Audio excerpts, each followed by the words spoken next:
Hello and welcome to another episode of Amon Sheeran's Pirate Radio podcast. Today's episode, we have recurring guest, our NBA analyst, legend of the game, and host of the Wavy New Yorker podcast, Elijah Taylor.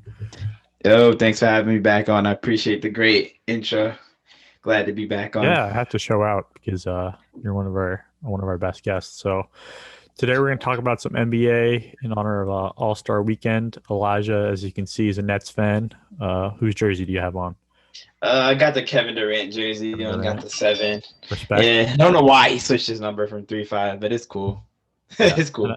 I got my favorite player in the league, Frank Ntilikina. Frankie Smokes. Oh, man. Hopefully that's worth something in a couple of years. Yeah. Dope. He got the start the other day, though, which is good. Yeah, and he was playing well. He's like 3 for 3, 4 for 4 from 3. And I'm rooting for Frankie. Hope he pulls out. So he's embodies what Thibodeau is all about, which is like hard work and defense. So 1,000%. Yeah. But anyway, I guess we'll start with the Nets. How do you think the season's going so far for your team? To be honest, it's probably gone as expected, if not a little better. I mean, I know we did like the whole season preview thing a couple months ago, and right. I want to say for the most part, everything happened as expected, except for I'm not shocked that we got James Harden. I'm shocked how it ended up working out so fast and how it worked out. I think like when we had that conversation, I was kind of like, I'm not totally opposed to getting him, but not right now before the season started. You know, my thing was always to kind of see and assess what we had and then go from there. And I think like most honest Nets fans would say, based on how the season started, like, yeah, do I think we would have definitely made it to the conference finals? Probably. But I think we would have struggled. And the only thing is like we just didn't have that like go get it bucket getter outside of like Kyrie and KD. And that was problematic. You know, like Karis LeVert, as good of a player as he was, he isn't a consistent like knockdown shooter. And like in this offense, I felt like he didn't necessarily fit. So like when that trade happened, I wasn't really that bummed. Like, don't get me wrong, I love him as a player, great big fan of his. Hope he does well. But you know, we had to make that move. So, you know, it worked out, I felt like. And I just was worried like how we were gonna make all 3 guys work. But somehow, like, James Harden just kind of been hiding the fact that he's like, yeah, I'm actually one of the best point guards in the league, actually, in terms of distributing and, like, facilitating. So it's been good. I'm happy. You know, we got a lot of work to do, but it's as good as you could have asked for based on the circumstance. For Nets fans, is it NBA championship or bust? That's funny. So I'll say it like there's 2 sets of Nets fans. There's real Nets fans that have been here for the past 10, 15 years, and then there's Nets fans that just jumped on the bandwagon like this year, right? Or last year, maybe. So for those Nets fans, yes, it's championship or bust. For those of us that have been fans for like a long time, I think it's finals or bust. Anything less than a finals appearance, and we're upset. I'm not going to put all the pressure on them to win in their first year, obviously, because like that's just incredibly unrealistic, even though we have a lot of talent. But I would say if we don't make the finals, I think that's a bust. There's no reason I don't think we make it out the Eastern Conference. You know what I mean? I don't think there's any team that should be able to beat us 4 out of 7 games in a series. So the only reason go ahead.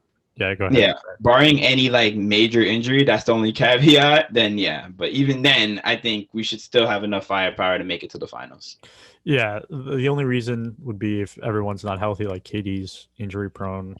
Yeah, kind of the same. But the only reason I don't see you guys getting to the finals is if you get the Knicks in the first round. Oh God, why would you say that?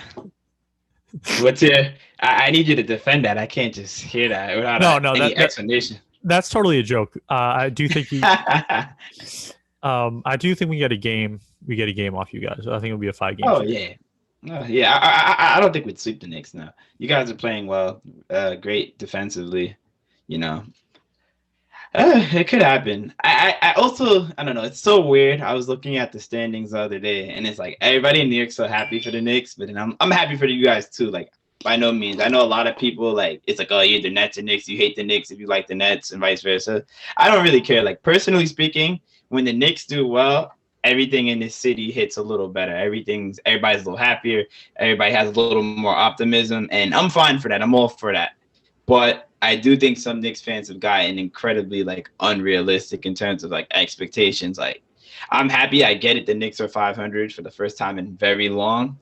And it's like, oh, it looks like a playoff spot. But it's also like, I looked at the rest of their schedule and the standings, and it's like, there's a good possibility the Knicks don't make the playoffs. Like, as far as they're in like the 6 or 4 seed or whatever right now, it's like they're only like 2 or 3 games. Fourth. Yeah, but they're also like 2 or 3 games out of like 10th or 11th place. So it's like it's very close still. It's like honestly outside the top 3 in the Eastern Conference, I would say like it's kind of close. Like it's still anybody's game. Like even the Wizards, as bad as poorly as they played, like they're only like a few games out from making playoffs. So it's like I don't want to sound like a hater. I just want Knicks fans to kind of like manage their emotions. Don't get too overly invested. I think they'll probably make the playoffs.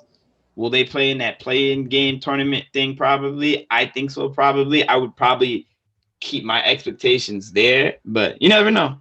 I'm just saying there's a lot of basketball to be played between now and the playoffs. Yeah, I like to see myself as a realistic Knicks fan. I've been a fan. I really started being like a true fan, I would say, in high school in the Mellow days. Yeah. So I've seen it all like between now and then. But I just find Knicks Twitter so entertaining that they have everyone like sending us to the finals and all this. But I definitely manage expectations. But it is very funny.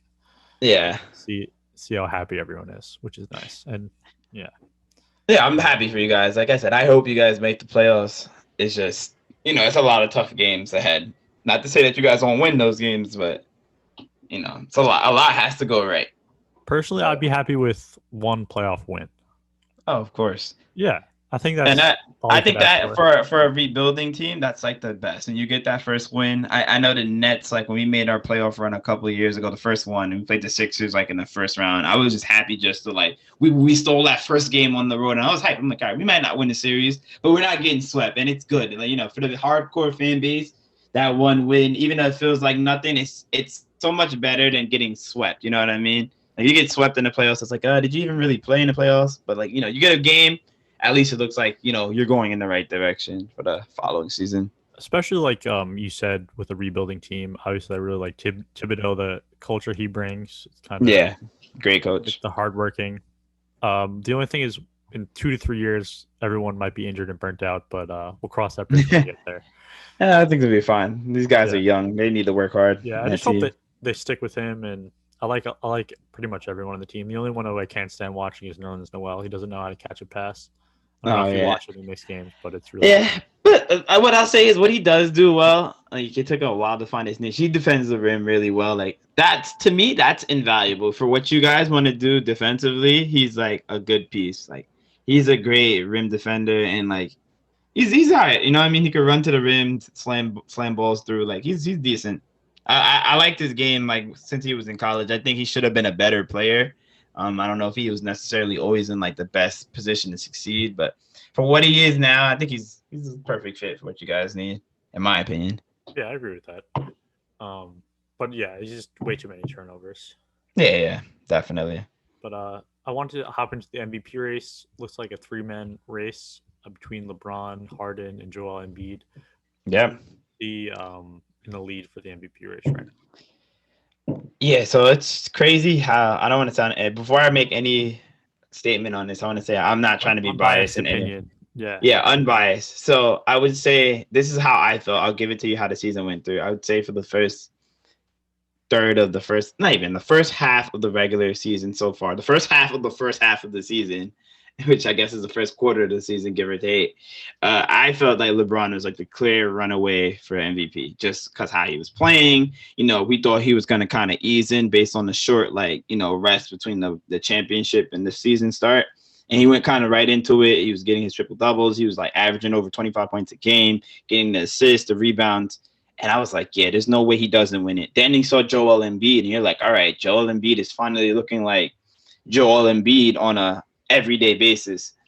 But then when that Brooklyn trade happened and I saw Harden can't come over to the Nets, I said he's probably going to suck here. Or not only that, he'll have a diminished role. And then when I saw what ended up happening, and maybe this is due to circumstance, and maybe he won't sustain this for the whole season, but the way James Harden has been playing, I don't see how you do not give him the MVP if he sustains this level of play. He's been playing every game since he's been traded, and I've seen this man get triple doubles almost at half. Like his halftime. Look at just watch a Nets game. His halftime stats are usually like 9 points, 9 rebounds, 9 assists at half.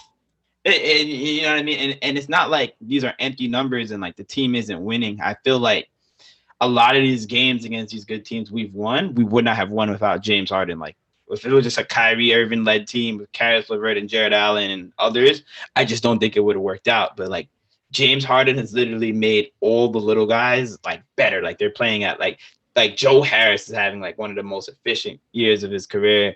Even guys like Timothy Luwawu-Cabarrot, like he's hitting spotly threes. Like all these guys are looking good. Even Nicholas Claxton, who was like a rookie last year, like he comes back and now all of a sudden like he's looking like Jared Allen, getting 12 points, 9 rebounds a game. I think he might have had like almost 19 the other day actually, but it just looks good. Like the whole offense just flows right through him. And I don't know if that's necessarily because D'Antoni is like, part of our coaching staff and maybe we're running that similar Houston offense, even though it looks different. It's not as much ISO ball as I would have thought maybe, but it looks good. It looks really good.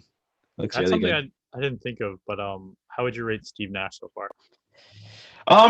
All things considered, honestly, I'll give him 8 out of 10. And I wanted to give him, I would say this before the Harden trade, I wanted to give him a 3 out of 10 because I felt like he's made a lot of rookie mistakes in terms of game management, in terms of like what to do with like roster and crunch time. And that's another thing I think the trade helped.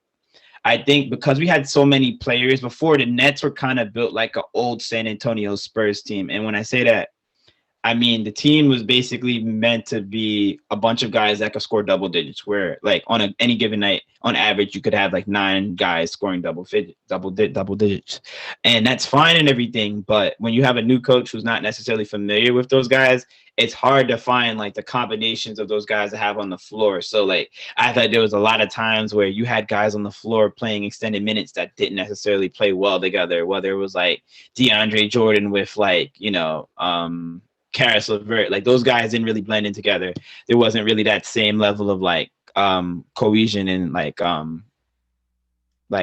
chemistry together. So I felt like when you traded those two guys, it was easier to kind of shorten the rotation of the amount of guys that were playing. And I think now he kind of found what his crunch time lineup is. Like a guy like Bruce Brown now, like he's gonna get paid more money than he probably ever would have expected in his life just playing on his Nets team, because guys like Harden is just finding him. Like he's just cutting to the rim. They're feeding him. He's getting fed. Like there was a game he had like 29 points and he couldn't even believe it. He was like, "Wow, I didn't do anything but just cut to the basket like 8, 10 times." Like, you know what I mean? So he's getting rewarded, and guys like that, as long as they're getting fed, like, to do easy things, they'll do the grunt work. You know what I mean? So everybody's happy, and I think so far he's done a lot. He's done as good as you could imagine based on the circumstances with those type of superstar players. So I'm impressed. He has to keep it up. Have to see how he manages the team in like a playoff series, but so far so good. When Kenny Atkinson was fired, what was your initial reaction? It's funny you say that because that was really weird. I was at the game the day before it happened. We had played like the San Antonio Spurs, and like I had like good seats that day. I was like right behind the basket. So like it was weird because we blew them out like by like 30 that day, I believe. And it was like, Popovich walks out and then they like fire him the next day. And I couldn't really understand why, because like you didn't see any like tension, between the like during the timeouts or anything. It seemed like everything was business as usual, but I wasn't really a big fan of it because, like I said, from a just fairness standpoint, I felt like he should have gotten a chance to kind of finish the job. You know what I mean? Like I don't have any. Finish the season. Maybe even finish the get a year with KD, Kyrie, and whatnot. And not only that, I don't think this team would have been like, I think this team could have done whatever they're doing now. I'm quite sure they could have done it with Kenny Atkinson, but I feel like that was more of a KD, Kyrie power move, kind of like saying, we want our guy in the house. And that's probably what ultimately happened. And he had to be the fall guy. But yeah, I didn't really love that firing. I feel like Kenny was one of the key drivers towards like turning the culture around, but hopefully he gets another head coaching job, eventually. Yeah, I'm surprised he hasn't already, honestly. Yeah, I think he's on the Clippers bench, which is a good staff, but it's I think he's a great what I'll say is he's a great developmental coach, and I would definitely put him in any situation where there's a lot of young players. Like a Where like, rebuilding team. yeah, like maybe like the Kings, where a team that's always seemed to be stuck in the mud and they have young talent, but they don't know how to put it together. Maybe Minnesota, maybe Sacramento, teams like that. Maybe even Charlotte, teams that have a lot of young talent but don't necessarily know how to like put it together. He's a great developmental coach. But yeah. Yeah, I definitely felt bad for him. But like you said, hopefully he gets another job. And Yeah. jumping back to the MVP race, I think it'll end up being Harden or Embiid. I think there's a lot of LeBron fatigue. Yeah. Still deserving, but he's won how many, like 4 or 5 already? Yeah, I mean, it's not that the league doesn't want to give him the MVP. I think in theory, like he deserves an MVP every year. Like he's the most valuable player in the league by definition, right? But the only problem is he's sometimes a lot of his career he's been in bad situations, whether that's by his fault or by accident. And in this year, like without AD, it's like that team is so.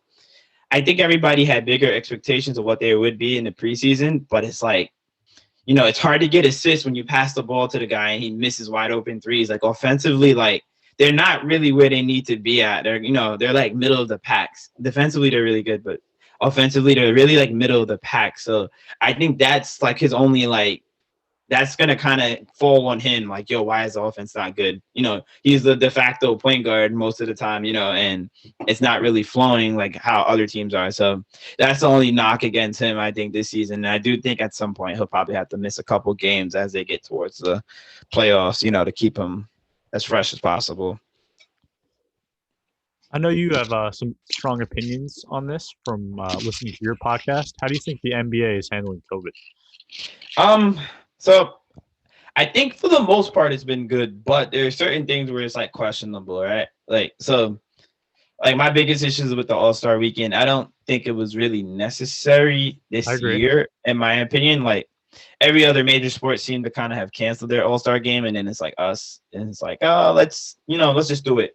And what I don't really understand is like, I don't know about you, like, yeah, usually it's fun to watch, but to me, like, not necessary. I don't really, it's not necessary, and I don't really care about the All-Star game in itself as much as like maybe I'll watch a dunk contest or the 3-point shootout or the festivities and the whole week of it is cool. But it's like, my logic is this: if you can't do it fully, don't do it right. Like if you can't do it right, don't do it at all. Like, you know what I mean? So I feel like this is kind of like a bougie approach to it. And I get it. It's about money. I'm pretty sure there's a lot of like sponsorships related to the game and whatnot. And they want to ensure that they're getting all of that money, especially after like a COVID year where they didn't have all the fans. But my thing is, if it's that, just say that. You know what I mean? Like, it's a bad look forcing everybody to play in. God forbid anything happens or there's like any breakout or any issue from this game, they're going to look back at it and say, why did we do this? So I don't know. Yeah, no, I agree with that. I think the fun of All-Star Weekend is like seeing the crowd, seeing all the celebrities like Drake and everyone. Yeah. And like, could this have been done in the summer? Like, I know it would have been after the season, and maybe that would have been whack. But like, was there a way we could have just done this later? I don't know. Like, I just want to get the season done as like cleanly as possible. Yeah, I think they should have done all-star selections and maybe not had a game.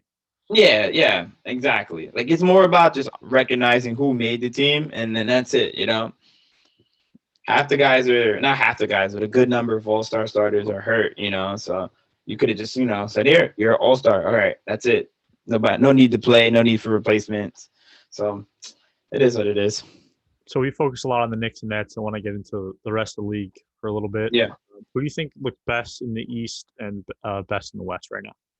I'm not going to say the Nets. So, I mean, I think we've been the best looking team in the Eastern Conference. But the team I want to focus on is the Sixers. That's another team I've liked to watch growing up. Allen Iverson is my favorite player of all time. And it's crazy how, coaching they're in a similar situation to the Nets, though, I would say, where you had, who was a former coach? I forgot his name. Drawing a blank.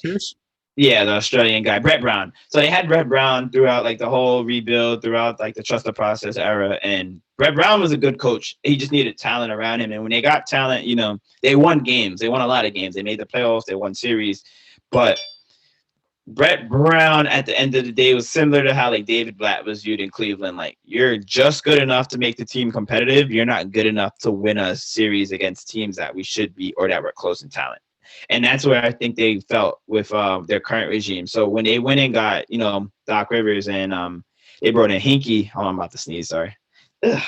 All right, God didn't bless. come out. Oh, It didn't come out, but if it comes out later, I apologize. But they've been playing really well. Like Ben Simmons defensively has been like the best I've ever seen him. Like I genuinely feel like in terms of like, who could like if they got out if they got out the Eastern Conference and made it to the finals, I would be very shocked to see who they play in the finals because I think they could win it. Then, like if it's like Lakers versus Sixers, like I think they match up extremely well against the Lakers simply because like Ben Simmons is like one of the only guys in the league built that could actually like defend LeBron like legitimately. And then it's like Embiid could defend Anthony Davis. And then it's like, all right, our bums versus your bums. And I think our bums are better than your bums. So like, Sixers and 5, like it's a legitimate. But the only thing we need to see is in crunch time, can these guys win in a playoff series? So like I think they're kind of almost in that same build that we hold the Milwaukee Bucks, where it's like, yeah, you're a great regular season team. Can you do it in the playoffs? When we need a clutch shot from Ben Simmons, what do you do? Because he can't jump, he can't hit a jumper. If he drives to the hole, we're gonna just collapse and he's gonna have to make the right pass. And you're surrounded by shooters, but they don't have like the best shooters like they had, but like in the past, like a JJ Redick. They don't have McConnell no more. There's guys like key guys. So it's like, is Tobias Harris going to be the guy that hits game-winning shots for you? In crunch time, maybe not, but it's a tough situation to be in. I wish them the best, but we'll see. We'll see how it goes. Shout out to Harris, a Long Island guy. I think. Oh, nice. Long Island Lutheran. I'm not sure. He might have played for Lutheran. I remember watching him when he was in high school, but it could be New High. But anyway, who's the biggest threat to the Lakers in the West? In the Western Conference? Yeah, tough, right? Because I want to say Utah. But you know what I'm going to say? It's tough. It's tough. I want to say Utah, but I'm not. I'm not going to say Utah. I'm going to say... like trendy. They could fall off really easily, I feel like. They could fall off very easily. Utah's really like... They're a good team. They're built kind of like Spurs-ish in a way, too, where they're like really deep. Have a lot of guys that like just specialize in doing what they got to do. But, I'm going to say it's the Clippers. The only reason I'm going to say it's the Clippers is this. I'm glad you said that. The only reason I'm going to say it's the Clippers is this. The Clippers know what it takes to beat these guys. And granted, they choked in the bubble. But, like, let's say, hypothetically speaking, they see the Lakers in the first or second round. I think it's a lot more viable that they're able to beat a hindered Lakers team, especially if, like, Anthony Davis is, like, any bit compromised. Like if he's compromised, like I don't think they could beat most teams in the second round. But like I think they actually have enough firepower in terms of like Paul George, Kawhi Leonard, and whatnot. They're a sleepy team. I think that could sneak out of it. But it all depends on AD's health. I feel like if he's healthy, then it'll be closer than maybe we want. But that would be my team. All right, cool. I have to jump off, but I can definitely talk basketball with you all day. I want to have you back. Absolutely. On playoffs and finals previews, and we got to get the official co-host on here to talk basketball. Yeah, he's a Knicks fan, so he would love this. Definitely looking forward. I appreciate you having me on again. It's always a pleasure. Check out the Way We New Yorker podcast on Apple and Spotify, and thank you guys for listening. Appreciate it. Peace.